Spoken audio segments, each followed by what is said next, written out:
बैठक होगी। विधानसभा चुनाव समेत कई मुद्दों पर मंथन किया जाएगा। 3 दिनों तक यह बिहार बीजेपी की बैठक चलनी है। चुनाव की रणनीति को अंतिम रूप देने पर चर्चा की जाएगी। तो कैसे घटक दलों के साथ कोऑर्डिनेशन बिठाया जाए, तैयारी मुकम्मल की जाए, इस पर मंथन इन 3 दिनों में बीजेपी की तरफ से किया जाएगा। तो बिहार बीजेपी कोर ग्रुप की यह बैठक, जिसमें बिहार के जो बीजेपी के बड़े नेता हैं, बड़े चेहरे हैं, वो शामिल होने के लिए दिल्ली में मौजूद हैं। कल भी एक बैठक हुई थी और आज भी ये बैठक चलेगी। चुनाव समेत कई मुद्दों पर मंथन किया जाएगा।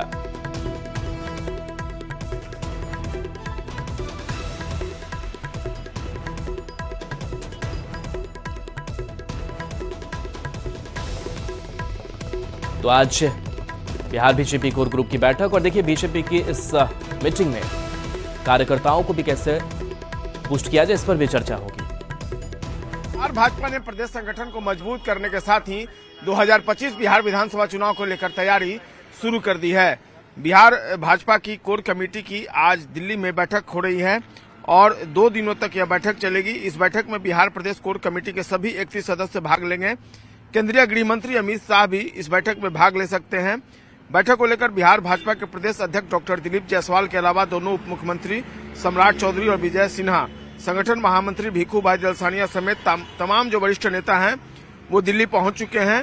कोर कमेटी की बैठक से पहले शनिवार की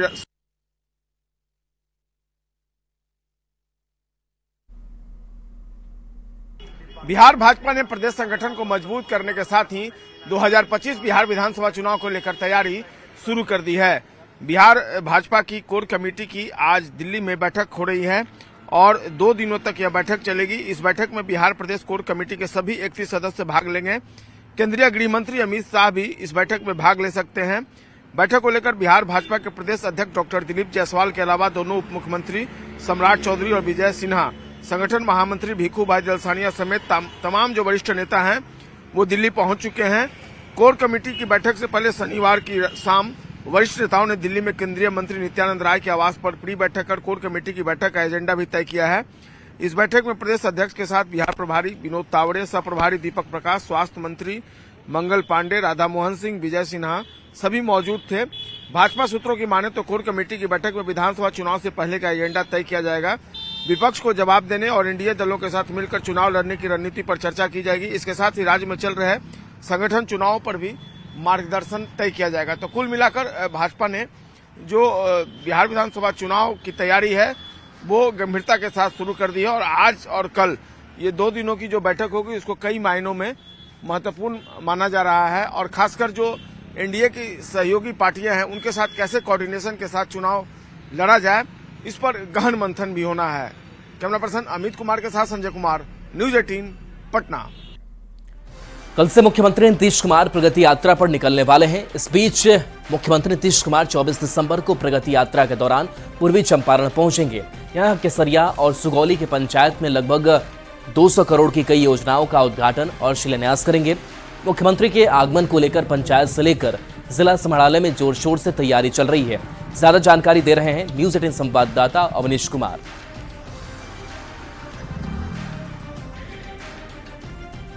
टेंटेटिव 2 जगह पर है, फाइनल उसका आया नहीं है, केसरिया और सुगौली। और फिर यहाँ जिले में जो समीक्षात्मक बैठक होती है उसका अभी कंफर्मेशन आना बाकी है, कंफर्मेशन आ जाएगा। दोनों जगह पे हमारी तैयारियां पूर्ण हैं। मुख्यमंत्री नीतीश कुमार 24 दिसंबर को प्रगति यात्रा के दौरान मोतिहारी आएंगे और इसको लेकर विभागीय तैयारी जो है वो जोर शोर से चल रही है। देखिए जो मोतिहारी समाहरणालय है उसकी रंगाई पोताई जो है वो तेज गति से की जा रही है। जो भवन है उसका पुचारा किया जा रहा है और मुख्यमंत्री नीतीश कुमार जब आएंगे प्रगति यात्रा के दौरान तो इसी राधा कृष्ण भवन में समीक्षा बैठक करेंगे और खुद उन्होंने पहले ही ये जो है जानकारी जो है पदाधिकारियों ने दी है। तो मुख्यमंत्री की समीक्षा बैठक में विभाग के मंत्री जो है वो मौजूद रहेंगे, जो प्रभारी मंत्री हैं उनकी मौजूदगी रहेगी और माननीय जो विधायक और विधान पार्षद की भी मौजूदगी रहेगी और इसको लेकर तैयारी जो है वो जोर शोर से चल रही है। पूर्वी चंपारण में 2 जगह पर उनका कार्यक्रम तय हुआ है, सुगौली के सुगांव पंचायत और केसरिया के सुंदरापुर पंचायत में जो है वो तैयारी हो रही है। लेकिन जो समीक्षा बैठक होगी वो राधा कृष्ण भवन में होगी और तमाम जो भवन है, सरकारी कार्यालय है, उसकी रंगाई पोताई और रंगरोहन का काम जो है वो तेज गति से किया जा रहा है। मुख्यमंत्री नीतीश कुमार की ये कोशिश है कि जो भी योजना वो लागू करते हैं उस योजना की मॉनिटरिंग करते हैं और इसी को लेकर जो समीक्षा बैठक होगी उसमें तमाम अधिकारियों से वो फीडबैक भी लेंगे कि आखिर जो योजना पूर्वी चंपारण में चलाई जा रही है उस योजना का लाभ लोगों को मिल रहा है या नहीं मिल पा रहा है। तो पूरी व्यवस्था जो है वो की जा रही है, तैयारी की जा रही है, तैयारी जोर तो चल रही है और इसी जो है समाहरणालय में मुख्यमंत्री नीतीश कुमार समीक्षा बैठक में तमाम योजनाओं की समीक्षा करेंगे। उन्नीस कुमार, न्यूज 18, पूर्वी चंपारण। खबर गोपालगंज से, जहां सीएम नीतीश कुमार की प्रगति यात्रा को लेकर तैयारियां शुरू हो गई है। जिला प्रशासन की ओर से सीएम की प्रगति यात्रा के लिए 5 गांव को विकसित किया जा रहा है। इनमें हरिहरपुर, करसघाट, परसौनी के भी गांव शामिल हैं। सीएम नीतीश कुमार अपनी प्रगति यात्रा के दौरान दलित बस्तियों में जाएंगे। इस दौरान सीएम लोगों से संवाद करेंगे और जीविका दीदियों से मुलाकात करेंगे। प्रगति यात्रा की तैयारियों का जायजा लिया है संवाददाता गोविंद कुमार ने। कुमार प्रगति यात्रा के तहत गोपालगंज आएंगे। गोपालगंज के सदर प्रखंड के हरिहरपुर गांव में इस वक्त मुख्यमंत्री के आगमन को लेकर जो तैयारियां हैं वो शुरू कर दी गई है। ये गोपालगंज का हरिहरपुर उत्तर टोला का मॉडल आंगनबाड़ी केंद्र है जो एक डेढ़वा पंचायत में आता है। मॉडल आंगनबाड़ी केंद्र के अलावा यहाँ पर 7 निश्चय योजना के तहत जल जीवन हरियाली के तहत यहाँ पर जो तालाब है उसका सौंदर्यीकरण किया गया है। चारों तरफ आप देख सकते हैं कि इस वक्त मुख्यमंत्री के कार्यक्रम को लेकर जो तैयारियां हैं वो शुरू की गई है। ये तालाब है और इस तालाब का सौंदर्यीकरण करने के साथ ही यहाँ पर एक पार्क भी बनाया जा रहा है। इसके अलावा सामुदायिक भवन, मवेशियों के लिए शेड, तमाम तरह की जो विकास योजनाएं हैं उसे इस गांव में धरातल पर उतारा जा रहा है। ऐसे में जो गांव के लोग हैं वो काफ़ी उत्साहित हैं। इन लोगों से भी बात करेंगे। यहाँ पे बहुत सारे विकास, गांव में खुशी की लहर हुई है जब मुख्यमंत्री का आगमन हो रहा है। सारे गांव वाले बहुत खुश हैं और उत्साहित हैं और यहाँ पे बहुत सारे डेवलपमेंट हो रहा है। मुख्यमंत्री के आने पे बहुत सारे डेवलपमेंट का कार्य चल रहा है। हाँ, गांव के लोग तो बहुत उत्साहित है। पहली बार आ रहे हैं? पहली बार आ रहे हैं मुख्यमंत्री जी। क्या नाम है आपका? उमेश प्रसाद नाम है। तो गांव के लोग भी काफ़ी उत्साहित है। गोपालगंज के डीएम प्रशांत कुमार CS ने ये कहा है कि गोपालगंज में 5 ऐसी पंचायतें हैं जिसके लिए मुख्यमंत्री के प्रगति यात्रा को लेकर चिन्हित किया गया। इसमें बैकुंठपुर विधानसभा का करसघाट गांव भी शामिल है। तो ऐसे में मुख्यमंत्री के कार्यक्रम को लेकर जिला प्रभारी मंत्री और बिहार सरकार के गन्ना उद्योग मंत्री कृष्णनंदन पासवान भी लगातार समीक्षा कर रहे हैं और प्रशासन के तमाम जो अधिकारी हैं वो तैयारियों में जुटे हुए हैं। गोविंद कुमार, न्यूज 18, गोपालगंज। पंजाब की मोहाली में 6 मंजिला बिल्डिंग भरभराकर गिरने से बड़ा हादसा हो गया है। इमारत के गिरते ही वहां अफरा तफरी मच गई। इस हादसे में एक लड़की की मौत हो गई जिसकी पहचान दृष्टि वर्मा के रूप में हुई है, जो हिमाचल प्रदेश की रहने वाली थी। जबकि मलबे में अभी भी 5 से 7 लोगों के दबे होने की आशंका है। मौके पर राहत और बचाव का काम जारी है। एनडीआरएफ के साथ भारतीय सेना और स्थानीय प्रशासन बचाव अभियान में जुटे हैं। जानकारी के मुताबिक जहां पर यह हादसा हुआ वहां पर बेसमेंट की खुदाई का काम चल रहा था, जिसकी वजह से 6 मंजिला इमारत ढह गई। यह इमारत हाल ही में बनी थी और इसमें जिम चलाया जा रहा था। आशंका जताई जा रही कि घटना के समय जिम में लोग कसरत कर रहे होंगे। और ये लाइव तस्वीर आपको दिखा रहे हैं इस भयावह भीषण हादसे की, जहां 6 मंजिला बिल्डिंग भरभरा कर गिर गई। और बताया जा रहा है कि जब ये हादसा हुआ तब कुछ लोग यहां जिम कर रहे होंगे। हालांकि अभी भी राहत बचाव कार्य जारी है। कई लोगों के दबे होने की आशंका है। क्रेन की मदद ली जा रही है और वहां से दबे हुए लोगों को निकालने की कोशिश की जा रही है। मोहाली की लाइव तस्वीरें आपको दिखा रहे हैं जहां पर बड़ा हादसा सामने आया है। इस हादसे में एक लड़की की मौत की भी बात कही जा रही है, जिसकी पहचान भी कर ली गई है। दृष्टि वर्मा के रूप में इसकी पहचान की गई है, जो हिमाचल प्रदेश की रहने वाली थी। लेकिन अभी भी डर यही कि कई लोगों के दबे होने की आशंका, क्या यह मौत का आंकड़ा और बढ़ जाएगा। लगातार प्रशासन, सरकार की तरफ से इस हादसे को लेकर मॉनिटरिंग की जा रही है और यहाँ पर जो रेस्क्यू टीम है वो लगातार काम कर रही है। पंजाब के मोहाली में यह भीषण हादसा हुआ है जहां 6 मंजिला बिल्डिंग भरभरा कर गिर गई।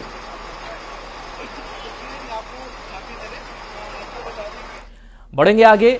ब्राजील में भीषण सड़क हादसा हुआ जहां बस और ट्रक में टक्कर हुई और 38 की मौत हो गई। तो एक बड़ा हादसा ब्राजील में सामने आया है जहां पर भीषण सड़क हादसा और ऐसा सड़क हादसा कि जिसमें 38 लोग की जान चली गई है।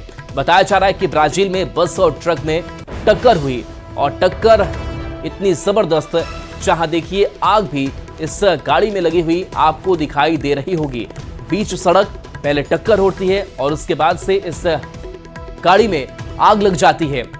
38 लोग की मौत इस हादसे में हुई है। तो ब्राजील की ये तस्वीर आपको दिखा रहे हैं जहां बड़ा हादसा हुआ है। मौके पर पुलिस भी पहुंची और टीम भी पहुंची, आग पर काबू पा लिया गया है, लेकिन 38 लोग की जान इस हादसे ने ले ली है।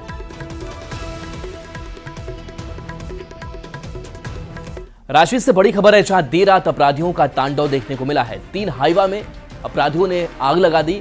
फूड ट्रांसपोर्टिंग में ये गाड़ी लगी हुई थी। 4 से 5 राउंड फायरिंग की बात कही जा रही है। खलारी की पुरानी राय की घटना सामने आई है। 5 से 6 की संख्या में अपराधियों की संख्या थी।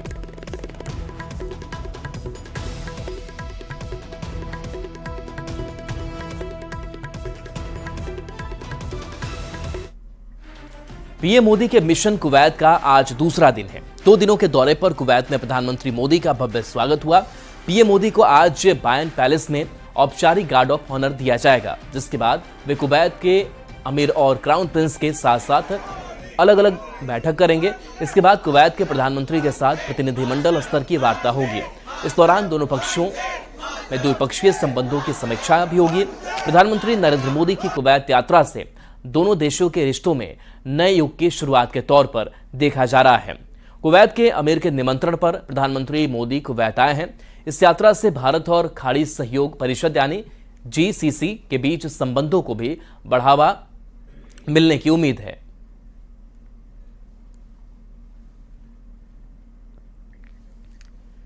तो देखिए ये 5 तस्वीर भी इस खबर से जुड़ी हुई, जहां कुवैत जब पहुंचे प्रधानमंत्री नरेंद्र मोदी, उनका भव्य स्वागत किया गया और भारतीय कामगारों से भी उन्होंने मुलाकात की, उनसे बातचीत की। और प्रधानमंत्री नरेंद्र मोदी इस दौरान पूर्व IAFS से भी मिले। मंगल सैंडा हांडा से मुलाकात की तस्वीर आप देख पा रहे होंगे।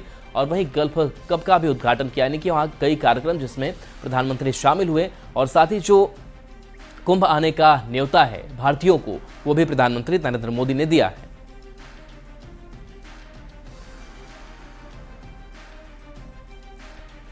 तो ये तस्वीर जहां देखिए कामगारों से भी मुलाकात कर रहे हैं और भारतीयों से भी मुलाकात की है और उन्होंने कुंभ में आने का न्योता भी दिया है। तो कई कामगार ऐसे हैं जो काम करते हैं। प्रधानमंत्री नरेंद्र मोदी ने उनका भी उत्साह बढ़ाया है। 60 साल पहले कुवैत में भारतीय रुपये वैसे ही चलते थे जैसे भारत में चलते हैं, यानी यहां किसी दुकान से कुछ खरीदने पर भारतीय रुपये ही स्वीकार किए जाते थे।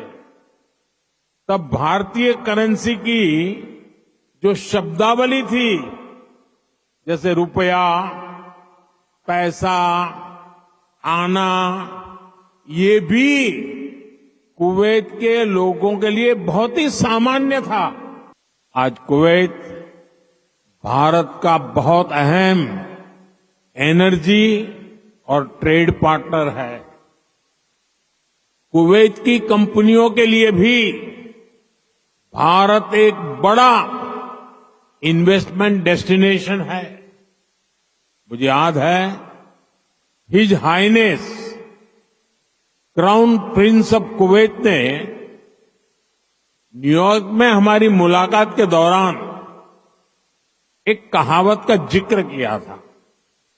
उन्होंने कहा था, When you are in need, India is your destination.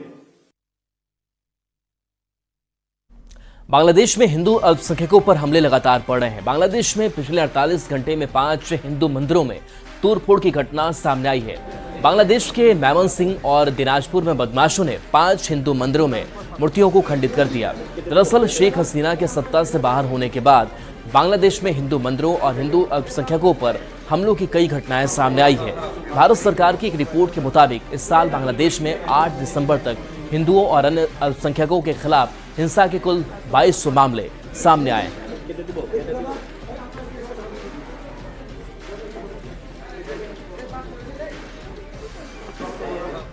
Actor Allu Arjun की फिल्म पुष्पा 2 पर विवाद खत्म होने का नाम नहीं ले रहा है। हैदराबाद के संध्या थिएटर में फिल्म पुष्पा 2 की स्क्रीनिंग के दौरान जो भगदड़ हुई थी, उसका मुद्दा कल तेलंगाना विधानसभा में गूंजा। AIMIM विधायक अकबरुद्दीन ओवैसी ने एक्टर अल्लू अर्जुन पर निशाना साधा। उन्होंने आरोप लगाया कि जब अल्लू अर्जुन को भगदड़ और मौत की जानकारी दी गई तो उन्होंने कहा कि यह फिल्म हिट होगी। विधानसभा में तेलंगाना के मुख्यमंत्री रेवंत रेड्डी ने आरोप लगाया कि अभिनेता अल्लू अर्जुन पुलिस की तरफ से अनुमति न दिए जाने के बावजूद पुष्पा 2 की स्क्रीनिंग में शामिल हुए और महिला की मौत की सूचना देने के बावजूद थिएटर से बाहर नहीं जा रहे थे और गिरफ्तारी की धमकी के बाद वो थिएटर से बाहर निकले। मैं नाम लेना नहीं चाहता वो मशहूर फिल्म स्टार का, क्योंकि मैं अहमियत देना नहीं चाहता, लेकिन सर मेरे इंफॉर्मेशन के हिसाब से वो फिल्म स्टार गए थिएटर को पिक्चर देखने के लिए, बैठे हुए थे, गड़बड़ हुई, उसके बाद पुलिस वाले आकर बोले कि भगदड़ हो गई, स्टैम्पेड हो गया, 2 बच्चे गिर गए हैं, एक लेडी मर गई है। तो उसके बाद में वो फिल्म स्टार पलट के ऐसा मुस्कुराते हैं और बोलते हैं अब तो पिक्चर हिट होने वाली है। और जो लोग बोल रहे हैं कि वेव कर लेते गए, सर 1-2 बच्चे स्टैम्पेड में आ गए, एक औरत मर गई, उसके बाद भी वहीं पर बैठकर पूरा पिक्चर देखकर उठकर जाते वक्त भी वो स्टैम्पेड को नहीं देखे, वो फिर गाड़ी में बैठ के ऐसा वेव कर लेते हुए गए। क्या मैं सही हूं या गलत हूं सर, आप बोलिए। फाइनली एसी पे गुस्सा कर ये थिएटर वाले को हटा दे के जाके हीरो को बोल दिए ऐसा हो गया बाहर, आप निकलो तुरंत। आप चला गए तो लोग चला जाएंगे, तब हम लोग ये इसको ट्रैफिक को, ये लोगों को हम कंट्रोल कर सकते हैं। जब तक यहाँ बैठेंगे बाहर कोई भी नहीं जाने वाला है। ये बहुत दिक्कत की बात हो रहा है। पुलिस कंट्रोल हो गया, हम लाठीचार्ज भी नहीं कर सक रहे, कुछ भी नहीं कर सक रहे। आप निकलो। नहीं, मैं पूरा पिक्चर, मगर हीरो तो नहीं गया थिएटर छोड़ के, वहीं बैठा हुआ है। अभी बर्दाश्त की बाहर हो गए, पुलिस कंट्रोल भी हो गए, तब डीसीपी आके सीधा हटा के इनके जो भी है सब सिक्योरिटी वाले पुलिस को हैंड ओवर कर देके डीसीपी जाके हीरो को बोल दिए कि भाई तुम तुरंत निकलना, नहीं है तो हम लोग अरेस्ट करना पड़ता, क्योंकि 2 लाश गिर गए बाहर। आप वो यहाँ पर थिएटर में बैठ के तमाशा किए तो ये कंट्रोल नहीं होने वाले हैं, हम नहीं सुनने वाले हैं। आपको अरेस्ट करके पुलिस स्टेशन लेकर जाना पड़ता, आप तो निकलो। जबरदस्ती से वो हीरो को हमारा डीसीपी वो लॉ एंड ऑर्डर सिचुएशन देकर उनको बाहर लेकर आए। बाहर गाड़ी में बिठाने के बाद फिर जाते होकर फिर रूफटॉप निकाल के फिर लोगों को ऐसा कर रहा। अल्लू अर्जुन ने बिना नाम लिए तेलंगाना के मुख्यमंत्री रेवंत रेड्डी और एआईएमआईएम विधायक अकबरुद्दीन ओवैसी की तरफ से विधानसभा में की गई टिप्पणियों का जवाब दिया। उन्होंने संध्या थिएटर में भगदड़ को दुर्भाग्यपूर्ण दुर्घटना बताया और कहा कि इस मामले में उनका चरित्र हनन किया जा रहा है। रेवंत रेड्डी ने उन पर लापरवाही का आरोप लगाया था। हैदराबाद के संध्या थिएटर में 4 दिसंबर को पुष्पा 2 के प्रीमियर के दौरान हुई भगदड़ में एक महिला की मौत हो गई थी।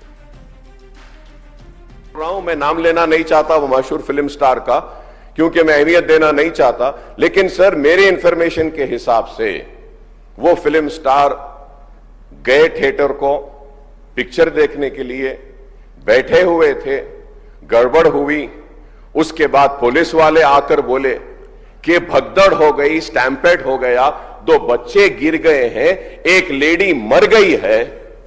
तो उसके बाद में वो फिल्म स्टार पलट के ऐसा मुस्कुराते हैं और बोलते हैं अब तो पिक्चर हिट होने वाली है।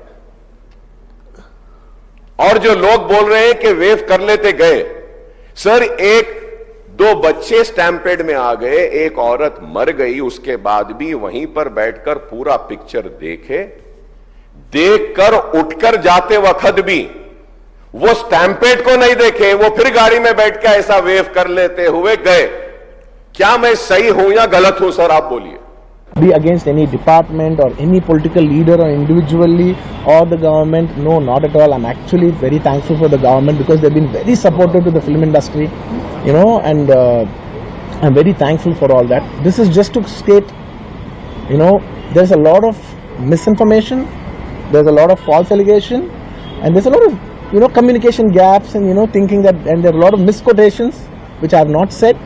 It is just to clear that I have not said anything like that. Please don't judge me. Please don't have character assassination on me. Please, it's my kind request. I am not that kind of a person. I've been here for 20 years. I have a reasonably credibility, you know, and when it's damaged overnight. Bihar में चल रही पुरवैया हवा के कारण लोगों को कभी भी कड़ाके की ठंड का एहसास नहीं हो रहा है। वैसे सुबह और शाम लोगों को ठंड जरूर महसूस हो रही है। इस बीच मौसम विभाग ने दावा किया है कि 27 दिसंबर से हल्की से मध्यम स्तर की बारिश हो सकती है। मौसम के बारे में और ज्यादा जानकारी दे रहे हैं न्यूज 18 संवाददाता संजय कुमार। कड़ाके की ठंड का एहसास अब भी नहीं हो रहा है। हालांकि सुबह और शाम लोगों को ठंड महसूस जरूर हो रही है। सुबह घने कोहरे का भी लोगों को सामना करना पड़ रहा है। ठंड और कोहरे के बीच मौसम विभाग ने दावा किया है कि राज्य के 6 जिलों में 27 दिसंबर को सक्रिय पश्चिमी विक्षोभ के कारण हल्की से मध्यम स्तर की बारिश हो सकती है।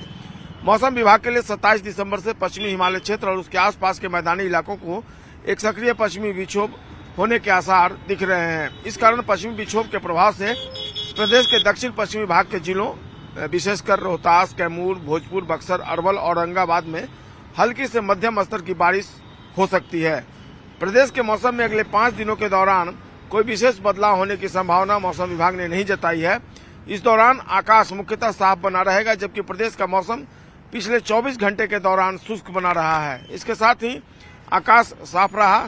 शनिवार की अगर बात करें तो प्रदेश का सबसे ठंडा शहर 60 डिग्री सेल्सियस के साथ समस्तीपुर का पूसा और सबसे गर्म अगर बात करें तो 29.8 डिग्री सेल्सियस के साथ मधुबनी रहा।